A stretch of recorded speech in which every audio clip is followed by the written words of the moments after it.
On the morning of April 19, 1995, a decorated Gulf War combat vet blew up the federal building in Oklahoma City using a truck bomb that he didn't build in a Ryder truck that he didn't rent with the help of a passenger who didn't exist. Having just gotten away with the largest act of terrorism on U.S. soil to date, the Fort Bragg-trained Special Forces Sheep Drip Dropout blended in with the crowd by making his getaway in a car without a license plate and was immediately pulled over. The ATF was the supposed target of the attack, but luckily all of their agents were out of the office that morning. Later that day, the president boldly declared, "We will find the people who did this. And when we do, justice will be swift, certain, and severe." Except for John Doe number 2. John Doe number 2. John Doe number 2. Who, according to the FBI, never existed. In McVeigh's unprecedented 3.5-week trial, the prosecution didn't show the CCTV footage of him and John Doe number 2 parking the Ryder truck. Didn't explain why 24 separate witnesses mass hallucinated the existence of John Doe number 2.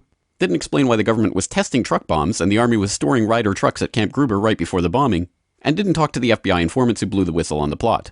But they did collaborate with the CIA, and they did convict McVeigh as the lone wolf bomber and Terry Nichols as his bomb-constructing accomplice.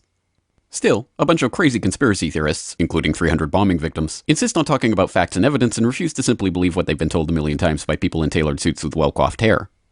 They quote the U.S. Army Brigadier General and the FBI crime lab whistleblower and the inventor of the neutron bomb who point out the physical impossibility that the Ryder truck bomb did the damage to the building, but that doesn't matter because if there were other bombs in the building that day, we would have heard about them. The second explosive was found and defused. I think he said another bomb. The Justice Department is reporting that a second explosive device has been found.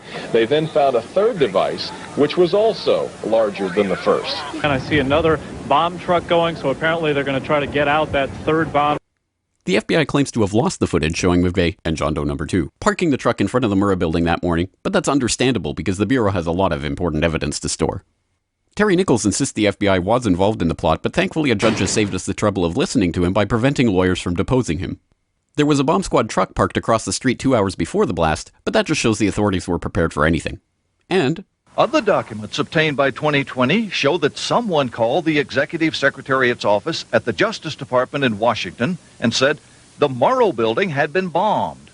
But this was 24 minutes before the blast. But that just shows the public was unusually vigilant that morning. Also, apparently, before the bombing, Governor Frank Keating's brother, Mark, had been working on a novel about a terrorist bombing in Oklahoma City. Stranger still, one of the characters in the novel was named Thomas McVeigh. But that's probably just a coincidence.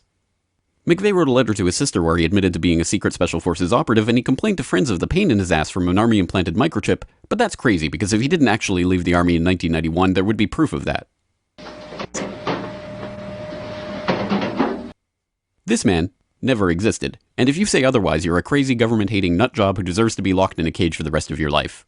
Likewise, him, her, them, her, and him. And him and him. McVeigh was not executed on May 16, 2001 as scheduled because the FBI had failed to turn over thousands of pages of evidence to McVeigh's defense attorneys. But the execution went ahead on June 11th. In a highly unusual and secret agreement, no autopsy was performed. One witness said he was still breathing, and the prison officials admitted his hearse was a decoy. Then, the case was officially closed. This is the story of OKC as told to you by the same truth-tellers behind perhaps a profoundly lonely man who craved attention but found consolation in doing good. And the helicopter we were traveling in was forced down after being hit by an RPG. And we're with the rebels. And he said, "Oh, you're with the rebels?" And they started beating him. "Oh, you're with the rebels? Don't you support Bashar?" And if you question any part of this story, you are a paranoid wingnut birther, truther, tenther, prepper conspiracy loon who should feel guilty for having been born. If you love baseball, fluffy kittens, hot dogs, Barbie, Star Wars, and freedom, you will never ever bring up any of these points ever again. Ever. This message has been brought to you by the friends of the FBI, ATF, DOJ, CIA, SPLC, MSM, and the US Army. And remember, ignorance is strength.